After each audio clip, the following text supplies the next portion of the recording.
Hello everyone, my name is Mara, and today's case is about Ava Grace Baldwin, who was 5 years old when she went missing from San Antonio, Texas in September of 2015.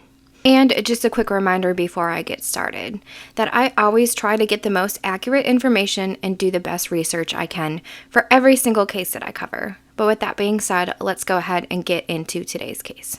Ava Grace Baldwin was born on April 16th of 2009 to her dad, David Hopper, and to her mom, Kathryn Baldwin.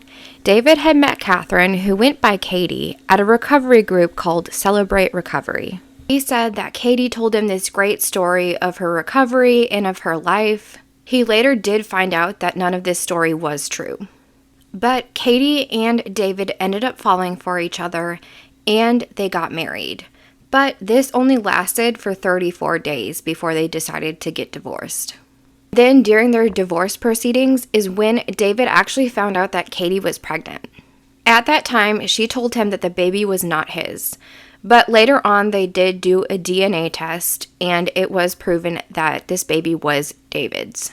And then on April 16th of 2009, Ava Grace Baldwin was born. Even though their marriage didn't work, David still did want to be an active parent in Ava's life. But after Ava was born, Katie moved them from Oklahoma to San Antonio, Texas. And she was known to disappear for days and not be in contact with David. So with all this inconsistency, a difficult custody battle began between the states of Oklahoma and Texas. But it was eventually just moved to Texas. David said he hired multiple lawyers and spent a lot of money between all the legal fees and traveling, but I'm sure in his mind, wanting to be an active part of Ava's life, it was all worth it. And in 2013, he was given partial custody of her. It said that Katie continued to get into trouble, and when she'd get in trouble in one county, she would just move to the next. She also has a history of alcohol and prescription drug abuse. She suffers from mental illness and is supposed to take medication, but there's been no record of her refilling her prescription since 2015. She also has used up to a dozen different aliases.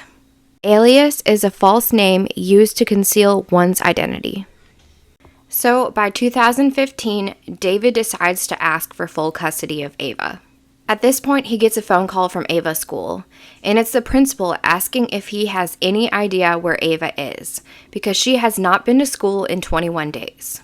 And I'm sure this was a terrifying thing to hear as her father, so he instantly goes to police and reports her as missing on September 17th of 2015.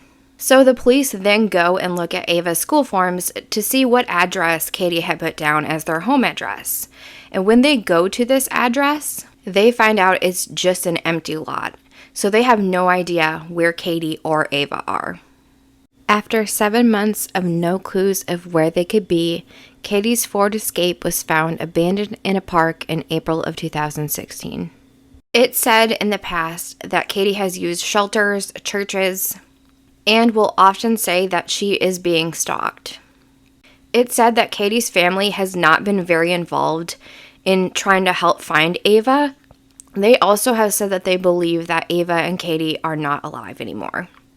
David is still holding out hope. He said back in 2016, a couple had reached out to him saying that Katie tried to give Ava to them.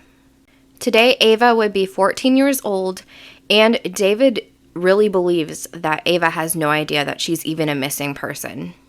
This is a quote from him. I think Katie thought that we were coming to court with her in October of 2015. So we don't know if she still has Ava. We don't know if Ava's been adopted out. We don't know. We just don't know. We just believe she's alive. There's also a TikTok going around that people have come across saying that this is Katie and Ava in this video. And in a way, I'm sure her dad does, that this is her and that she's safe and that she's okay. Also then that there's hope that she can be reunited back with her dad. David also posts letters to his daughter on Facebook in the hopes that she will read them someday and they will be able to be back together. If you have any idea where Ava or Katie are or have any information, please reach out to the authorities.